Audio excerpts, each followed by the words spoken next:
Começa agora mais um Café com Autoridade, programa que traz até você, internauta e telespectador, a oportunidade de conhecer um pouco mais sobre as autoridades do nosso município. Hoje recebendo em nossos estúdios Gilson Biondo, que é conselheiro tutelar de Osasco. Gilson, obrigado por aceitar o nosso convite. Eu agradeço, já desejo um bom dia para você, Amaral, a todos os telespectadores aqui da TV Osasco, né? Uma TV muito importante, que faz um trabalho excelente na nossa cidade e que sempre tem informação. É um prazer estar aqui no seu programa mais uma vez. Obrigado. Ô Gilson, vamos começar relembrando e explicando para as pessoas o que é um conselho tutelar, qual a função e a que ele serve. Vamos lá, o Conselho Tutelar ele é uma escolha da comunidade, né, da sociedade, através de voto direto. Então, escolhe os conselheiros que têm uma gestão de 4 anos. O Conselho Tutelar é um garantidor de direitos, direito da criança e do adolescente. São 3 direitos fundamentais: direito à vida, educação, lazer, à família, alimentação, direito à saúde, educação, enfim. São 13 direitos e tem violadores desses direitos. Criaram direitos porque violam muito esse direito.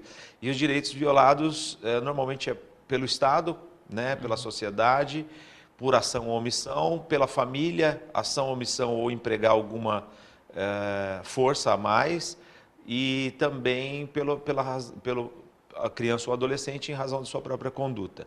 O Conselho Tutelar ele tem 2 poderes, o de requisitar e peticionar. Esses 2 poderes são os mais importantes para que se defina isso. Então, por exemplo, uma família tem uma necessidade de uma vaga na creche, tem necessidade de uma transferência escolar, um especialista médico, alguma coisa do gênero, e de repente não tem. O Conselho Tutelar ele vai ficar incumbido de conseguir isso. Vai requisitar na Secretaria de Educação, Saúde, aonde quer que seja, para conseguir garantir o direito dessa criança ou desse adolescente. Uma vez que não conseguiu ou foi negado, ele pede para o juiz, faz uma petição pedindo para o juiz para que seja oficializado ou para garantir o direito dessa criança ou adolescente. É uma linha muito tênue que separa o dever, o direito e o poder. Uma coisa é você dever fazer alguma coisa, mas aonde muitas vezes um pai ele pode estar sendo omisso ou pode não estar fazendo a tratativa da qual a criança tem direito, isto sendo um dever dele, pela impossibilidade. Aonde que fica esse crivo de discernimento? Olha, o senhor não está dando a educação necessária para o seu filho. Não, mas é que aqui eu não tenho condições, eu não tenho escola, eu não tenho transporte, eu não tenho... Quer dizer, até onde isto é tolerável e até onde isto é o Conselho Tutelar pode obrigar ou incumbir o pai desse dever? Então, eu acho que tudo é o diálogo. Perfeito. Tudo precisa ser muito bem conversado. Cada caso um caso. Tem que ser transparente. Você tem que analisar a condição. Eu acho que para ser conselheiro nós passamos por diversas etapas, né? E uma dessas etapas, a formação, é muito importante. Mas, além disso, é a sensibilidade. Você tem que entender, se colocar no lugar do outro, você tem que tentar entender qual é o parâmetro do outro, até para você poder ajudar. O Conselho Tutelar não é um órgão assistencialista, né? Mas ele também pode possibilitar de ajudar uma família que, por exemplo, está em vulnerabilidade, não tem o que comer, não tem o que vestir, a família perdeu a sua casa, enfim, não sei. Tantas coisas acontecem, mas que o conselheiro pode, através desta criança, ajudar essa família de alguma forma, ou colocar essa criança num lugar de segurança, pelo menos, até que as coisas se estabilizem. Vamos em razão da educação. Puxa, teve uma adolescente numa das minhas palestras que ela falou, poxa, minha mãe, ela tem 2 empregos e é muito difícil, nós somos 3 meninas, o pai foi embora, entendeu? Como é que nós vamos fazer se a mãe... Mas cada caso é um caso, tem que sentar, vamos organizar isso, vamos ver como é que a gente consegue. Tem alguém, ou até um curso para colocar essas adolescentes, né? Enfim, nós podemos fazer bastante coisa para que ajude as famílias. O Conselho Tutelar é um órgão importantíssimo, que deveria ser visto até com um pouco mais de me ajuda nessa palavra. Responsabilidade? Não, um pouco mais de proximidade, talvez, Ok. até com a sociedade. Falando em proximidade, estamos vivendo nesse novo milênio, já no finzinho do século passado, uma situação bastante inusitada, e a gente está com dificuldade de saber lidar com isso, que é o acesso das crianças aos meios digitais, que muitas vezes é cômodo e prático para os pais isolar as crianças no computador por medo de mandá-los, deixá-los ir nas ruas, assim como era a minha infância, provavelmente a sua também, apesar da nossa diferença de idade, mas acho que você sabe o que é um carrinho de rolimão, um pipa, um peão, um estreia-cela nova, uma mãe na mula, aquelas brincadeiras de criança que nós tínhamos, que hoje, salvo aqueles que moram em condomínio, que ainda têm as cercas do condomínio a seu favor, então eles têm aquele convívio social, mas quem mora em casa hoje em dia, a única alternativa é realmente o mundo virtual. É o namoro, é o cinema, é tudo ali no computador. E a gente acaba cobrando das crianças não ficarem tanto tempo no computador, mas não tem outra alternativa. Isto implica um pouco na tratativa pai e filho, e o Conselho Tutelar tem esse reflexo? Tem, Amaral, e eu vou te falar uma coisa ainda mais. Eu tenho como enfoque trabalhar a prevenção. Eu, quando decidi entrar até para o Conselho Tutelar, o meu objetivo era sair de dentro das quatro paredes. Tá. Porque ali nós atendemos uma demanda. Eu não estou, de repente, colocando ninguém em maus lençóis, né? Outros conselheiros, porque a atuação extra é de cada um. Então eu decidi fazer a prevenção. Okay. É melhor você tratar antes de ter uma doença do que tratar a doença. Sim. Senão nós vamos ficar tratando só a doença. E eu decidi fazer isso. É uma escolha minha. Então eu faço muitas palestras de prevenção nas escolas estaduais, municipais. Faço em entidades como ONGs, associações, diretoria de ensino, enfim. Essas palestras as temáticas são voltadas à educação, formação, fortalecimento familiar, fortalecimento de vínculos, alertas, enfim. E muitas coisas aconteceram. Por exemplo, vou entrar já na tecnologia, mas nós tivemos um problema muito sério com nudes, fotos vazadas da internet, fotos vazadas dentro de uma escola, que são trocadas por WhatsApp, enfim. Isso traz um transtorno muito grande, porque você tem que colocar essa família num outro lugar, essa criança ou adolescente. Eu tive crianças de 9 anos de idade trocando fotos pornográficas. É muita inconsequência, não sabe o que isso vai repercutir para o resto da vida, né? É isso, e já de imediato você troca de escola, tem família que tem que mudar de estado, mas mesmo assim não sai mais. Não sai, porque ele é global, a internet está em qualquer local, qualquer ponto que você vai. E, inclusive, existem casos mais graves que eu já acompanhei, da adolescente, da jovem não aguentar a pressão e atentar contra a própria vida, né? Porque a pressão deve ser muito grande, o bullying, as sátiras, as gozações são muito grandes. Muito grande. E aí, então, eu criei uma palestra também chamada Escola, Família e Tecnologia, que também é adaptável para... Tem muitos lugares me chamando, até igrejas, ONGs, enfim. E que fala o quê? As pessoas dizem assim, poxa, meu filho não sai do telefone, meu filho não sai do computador, meu filho não sai do videogame, meu filho não sai... Uma tecnologia que a gente mesmo criou essa sensação. Hoje os pais enfiam, tipo, eu preciso bater um papinho aqui com o Amaral. Filho, por favor, tem 1 ano de idade, 2, 3, 4, 5, você dá o tablet ou o celular na mão dele, fica quietinho que o papai precisa conversar, a mamãe precisa conversar. É prático, é cômodo. Exatamente. Aquela coisa do WhatsApp, o último post, a última conversa... Tudo isso faz com que crie um distanciamento. Eu costumo brincar na palestra o seguinte, tinha uma coisa que usava dentro da sala de casa, se chamava sala de estar, sala de jantar, tinha uma coisa redonda, oval, quadrada, né? Cheio de cadeira em volta. Que as pessoas sentavam para se alimentar? Sim, cara. Mesa! Isso aí. A mesa é uma coisa espetacular, que hoje já não se faz mais. Cada um come num horário, cada um faz o seu horário, se alimenta de uma outra coisa. E quando as famílias ainda que mantêm essa tradição, que são poucas, vão com o celular para a mesa e se findou o diálogo. Então, esse diálogo criou um distanciamento muito grande. Tem uma outra palestra que eu faço agora, são jogos, desafios e e suicídio na adolescência, que não é uma coisa nova. Então, eu falo muito sobre isso. Os pais não têm ideia do que os filhos mais veem, eles não têm mais noção, perderam a mão, perderam a ideia e não conseguem mais acompanhar o raciocínio de uma criança ou de um adolescente. Eles são muito rápidos.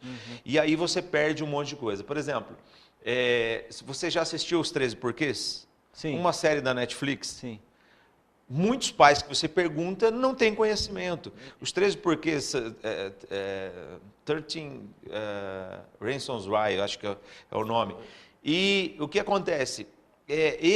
Essa é uma série de uma adolescente que se suicida, né? E por quê? Não aguentou a pressão do bullying, ela sofreu nudes, abuso e um monte de coisas que ela não soube lidar com os sentimentos e ela teve um problema e esse relacionamento ela vai e grava os 13 porquês da morte dela e ela acusa as pessoas e deixa isso gravado para que essas pessoas tenham uma consciência pesada, vamos dizer assim, ou que se sintam culpados. Normalmente o suicida, ele manda um recado, ele quer agredir alguém, é lógico que de uma maneira estapafúrdia, de uma maneira totalmente sem volta, mas ele quer agredir alguma pessoa de alguma forma, ele quer chamar a atenção de alguma forma.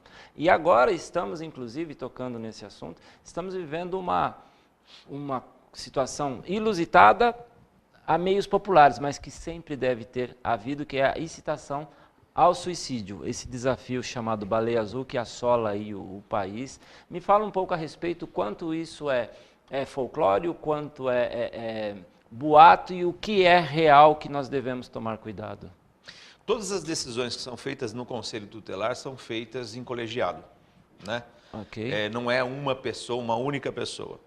E eu tenho uma conselheira super parceira, né? Todos são. Eu vou pedir licença a você só um instante, pois iremos para um rápido intervalo e na sequência nós voltamos já direto com este assunto Baleia Azul. Não saia daí.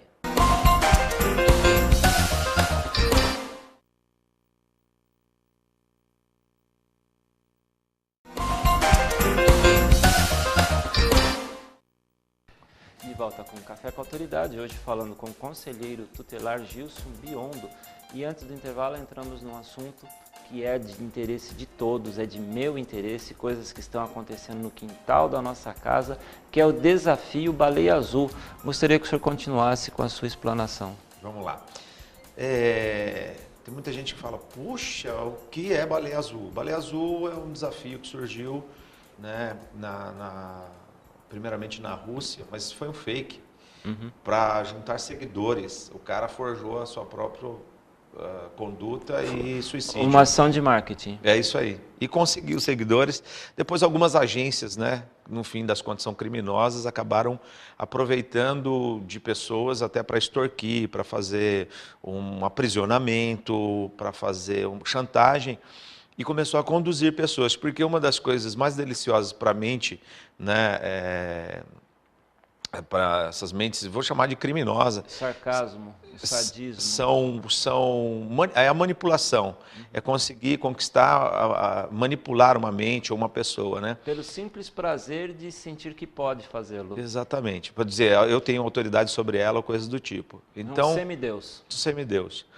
E aí isso expandiu até pelo desafio. Bom, dentro dos desafios começa-se com automutilação e depois andar na beira de um telhado alto, ouvir música psicodélica, filmes que falam de morte, suicídio. É uma condução, vai conduzindo psicologicamente, neurologicamente, fisicamente, emocionalmente a uma conduta. E aí esse chamado curador vai incitando até o último desafio, que é o suicídio. Nós tivemos aqui um alerta, uma diretora de escola me mandou um WhatsApp, porque eu sou muito acessível na cidade. Né? O meu WhatsApp é aberto, se quiser colocar também no ar, fique à vontade, eu passo também, se você disser que... Fique à vontade. É 991 19 30 30. 991 19 30 30. E a diretora mandou para mim dizendo que tinha... as alunas identificaram uma outra aluna que estava participando do jogo. Ela estava acima do 40 já, do desafio 40. E quando nós fizemos essa interceptação, na hora eu liguei para uma conselheira chamada Graziele Macedo. Sensacional, uma conselheira de, assim, top, alto nível. E ela, muito comprometida, já acionou segunda-feira de manhã a família. Ela cuidou do caso, ela fez o desdobramento. A identificação veio para mim e o desdobramento ficou com ela. Só que nós temos que manter esse caso sigiloso, porque senão a gente expõe uma criança, né, um adolescente. Mas ela já tinha, eu tenho foto dela, do braço e tudo mais, e de todos os passos, captaram isso em rede social, e ela disse que realmente estava disposta a fazê-lo. Só um breve parênteses. Normalmente essas crianças se mutilam e escondem dos pais? Então, vamos lá. Essa é uma prática que não é de agora, né? Só concluindo essa ideia, em 10 dias, nem deu 10 dias, em uma semana mais ou menos, surgiram mais 10 novos casos, 7 numa só escola. Né? Estamos falando aqui da cidade de Osasco. E aí encontramos uma criança com 8 anos de idade com desejo de se suicidar. Essa adolescente, o primeiro caso, ela disse assim, que tinha uma amiga de uma família de classe média alta, que mora no Campo Belo, né, ali próximo a Moema, e elas tinham combinado de se suicidar juntas. Nossa. Esse era o desejo. Então, assim, existe uma comunidade, existe essa turma toda, elas se falam. Agora, isso é novo no Brasil? Claro que não. Talvez esteja se popularizado. Mas não é novo, porque o Brasil ele tem uma a cada 10 adolescentes de 12 a 17 anos já procurou formas de automutilação na internet. E 1 a cada 20 de suicídio. Então, existe um índice no Brasil. Aqui na nossa cidade, por exemplo, que eu disse, Baleia Azul vai passar muito rápido. Né? Como você disse no intervalo, o Pokémon. Sim. Vai passar muito rápido. Por quê? Porque ele é só uma moldura. E essas molduras mudam.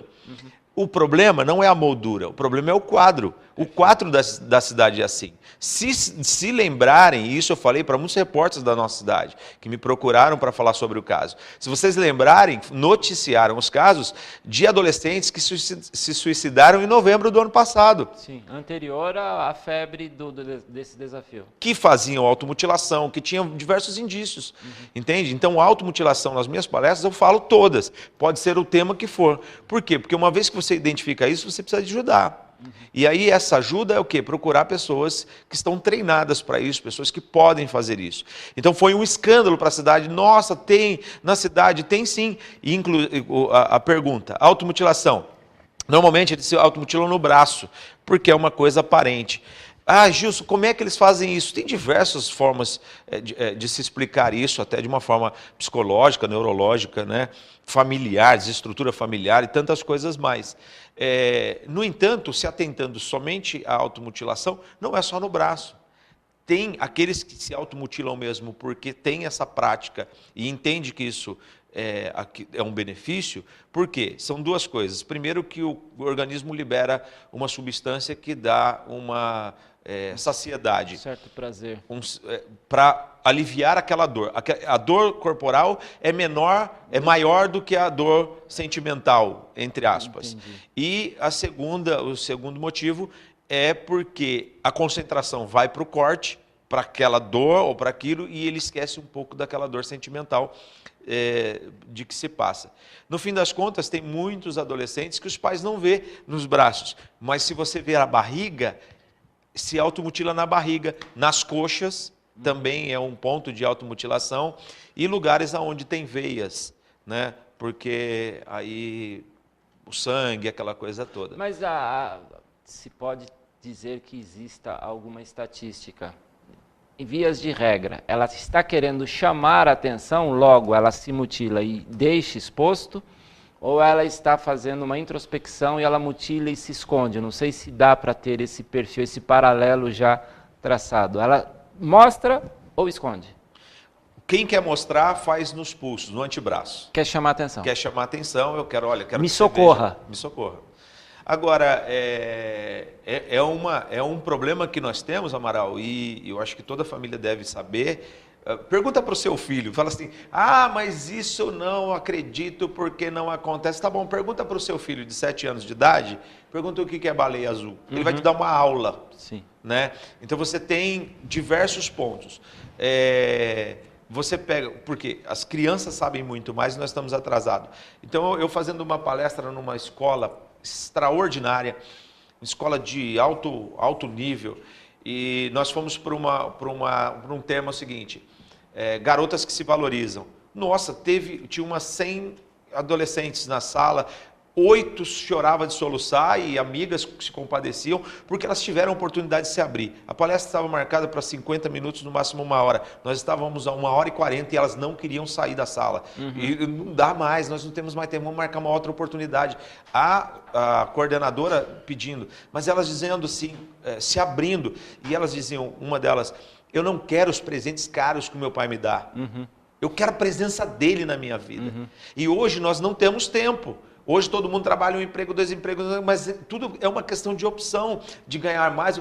Então, essa história de vou dar o melhor para minha família, vou dar mais conforto para minha família, vou dar... É relativo. É relativo. Teve uma criança que disse assim, teve coragem, falou com a diretora chamou a família, quando sentou com o pai e com a mãe, aí ele disse assim...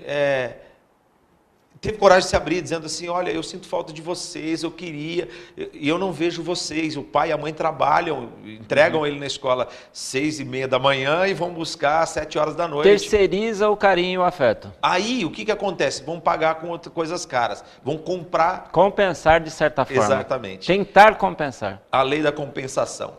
Aí o menino disse, a mãe falou, tá bom, entendi. Ótimo, filho.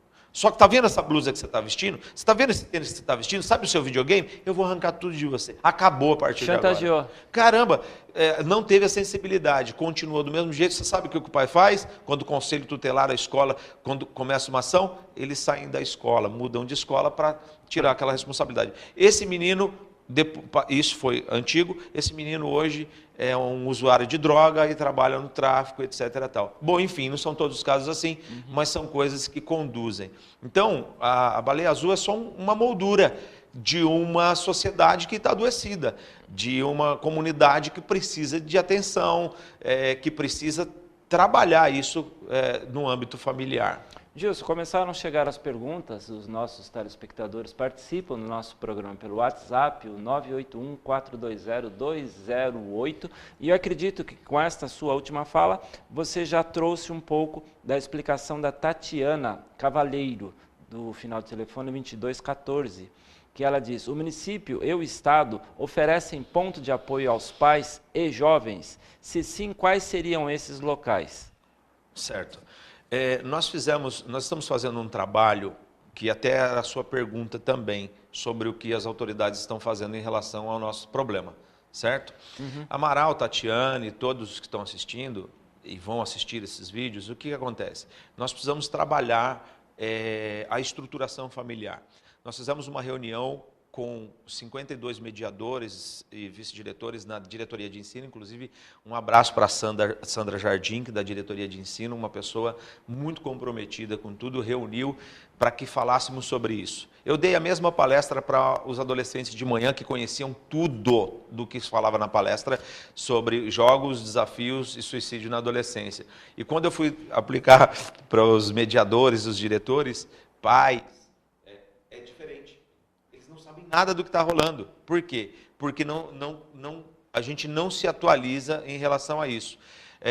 Conversamos também com o nosso prefeito, o vereador Ribamar, falamos também com a Suzete, que é a nossa secretária de assistência social, e nós marcamos com todos os técnicos assistentes sociais do CRAS, do CREAS e dos abrigos, para conseguirmos juntos fazer a identificação, né, de uma criança ou adolescente que precisa de uma família para fazer o fortalecimento de vínculo. Então, se você tiver qualquer problema, procure o Conselho Tutelar mais próximo da sua casa. Se você quiser me procurar no WhatsApp, é 991 19 30 30, ou o Conselho Tutelar Centro, que o telefone é 3683-5770. Tá bom? Minhas redes sociais é Gilson Biondo. E tem o Facebook do Conselho Tutelar de Osasco. Pode adicionar lá também administro a página. De qualquer forma, estou à disposição para fazer ou para aplicar. Você ficou meio triste, é porque acabou o tempo? Eu tô pensando aqui, Gilson, uma coisa um tanto inusitada, uma coisa que eu não costumo fazer, mas eu me vejo na obrigação, já neste programa, convidá-lo para retornar na próxima sexta-feira, no mesmo horário, porque nós mal iniciamos o assunto. É um assunto muito vasto, espero que você tenha a agenda disponível para isso, para que nós possamos realmente aprofundar neste assunto, não de maneira sensacionalista, não fomentando esse desafio, que ele não pode ter outra coisa a não ser o problema já inerente a uma pessoa, e para que você possa dar algumas dicas de como o pai identificar esses sintomas, de como a criança perceber se ela está com tendências e buscar um auxílio. Então já fica aqui ao vivo e a cores para você o convite para que continuemos este programa na próxima sexta-feira. Obrigado pelo convite, espero que dê certo, por aceitar este convite, espero que dê certo da próxima sexta-feira também. Eu agradeço, vamos lá, já vamos olhar na agenda agora para ver se a gente consegue, mas deixa eu te falar uma coisa. Às vezes nós não falarmos com os filhos, não ter esse diálogo, ou não ter a percepção, faça isso, volte à mesa, assim como você disse, olhe nos olhos, tenha um diálogo, converse, vê se tem alguma necessidade, se o filho está precisando de alguma coisa. Verifique sempre a ação corporal, amizades, todas essas coisas. Mas nós vamos falar isso com mais propriedade. Amaral, eu que agradeço o convite. Eu acho muito importante a gente falar sobre o assunto, porque eu não quero que ninguém seja uma Hannah Baker. Hannah Baker foi a menina que se suicidou nos 13 porquês, né? Por quê? Porque ela foi e os outros continuaram a sua vida. Então, você precisa valorizar isso, você precisa se dar o valor. Automutilação, todas essas coisas. Se você tiver dúvida, entre em contato comigo, fora do ar, a gente vai falar tudo. Agradeço de coração essa oportunidade. TV Osasco é uma TV que ama realmente a cidade e se preocupa com ela, principalmente pelo seu programa, que é excepcional. Você é uma grande personalidade da cidade. Um beijo para todo mundo. Obrigado pela oportunidade. Obrigado. O Café com a Autoridade fica por aqui. Esperamos que tenhamos a possibilidade de dar continuidade deste programa na próxima sexta-feira. Até lá.